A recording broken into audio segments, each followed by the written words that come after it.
Welcome to part 2 of our South Jersey preview, week 3 of the South Jersey football season. Marc Narducci and Phil Anastasia. And Phil, Highland goes up against the Morristown team, which is 2-0. Highland's 1-1, but lost a very tight game to a very good Woodrow Wilson team. Yeah, this is an interesting West Jersey Royal Division battle. And two teams that are in the top 25. I think I got Highland at 19. Morristown debuts this week at 22. The Quakers 2-0, Mark, for the first time since 2012.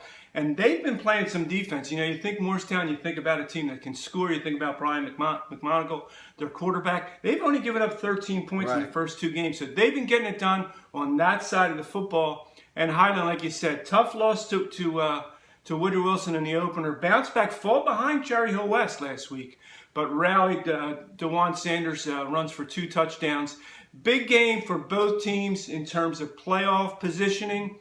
I think Wilson now, has control of the Royal Division, but both of these teams obviously have playoff aspirations, and this game will go a long way towards determining whether you get in and where you're seated. Saturday at noon, Old Town rivals Salem at Pennsgrove, and I'll tell you this, if you go to the game, bring your calculator. Pennsgrove scored 120 points in its first 2 games. Unbelievable, Mark. I got the over-under on this one at 75, maybe 80. Tyreek Brown, Pennsgrove Jr., scored 6 touchdowns last week in a 69-point performance against Haddon Heights.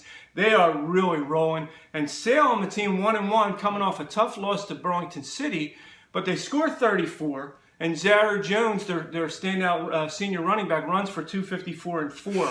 So this could really be a track meet, very interesting game.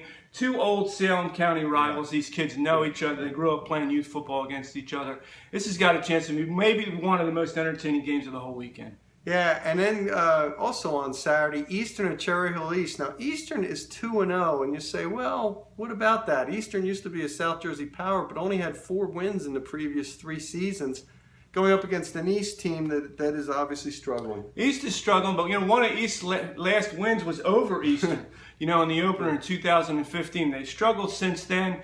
But from Eastern's standpoint, first year under John Doherty, new coach, off to a 2-0 start, rallied for a dramatic victory last week over Trenton. They got a chance to get to 3-0. They got Absegami next week. On paper, they got a chance to get off to a 4-0 start, which will be huge for a new coach, new coaching staff, players who are looking to try to be part of a program that culture has changed a little bit. So Eastern is a team to watch, and here's an opportunity for them to go up against a real rival. I mean, Eastern and Cherry Hill East, huge rivals in every sport.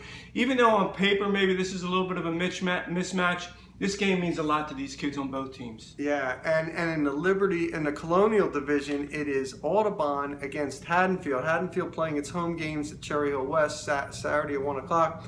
Audubon's 1-1 was fairly competitive against a real good West Effort team, and then blew out Robbinsville. And Haddonfield, I think a 2-0 with the scores might even be better than expected. Absolutely, Mark. Audubon is definitely a team to watch. They really gave West Effort a battle in the opener right there late in the first half, even into the third quarter. Only lost 24-0, which really is, I would think a respectable showing. And then they really put it on Robbinsville. I mean, huge game. Matt Conley, senior quarterback, completed 3 passes, all 3 for touchdowns. So they got a little momentum going. Haddonfield, like you said, Mark, off to a very, very impressive start. I saw them last week against Holy Cross, which is a solid Holy Cross team, and they put it all over them. Scored the last 38 points of the game. Davis Smith, big playmaker, Benny Klaus. So Haddonfield, I think, very much a team to watch. We turn to think of West Effort and everybody else right now in that division, in that group too. I'm not so sure that Haddonfield's not right there with West Effort. It should be another good gauge for the Bulldogs. So that's it. Part 2 of our South Jersey football preview. As always, we hope you enjoy the games. For Phil Anastasia, Marc Narducci for Philly.com.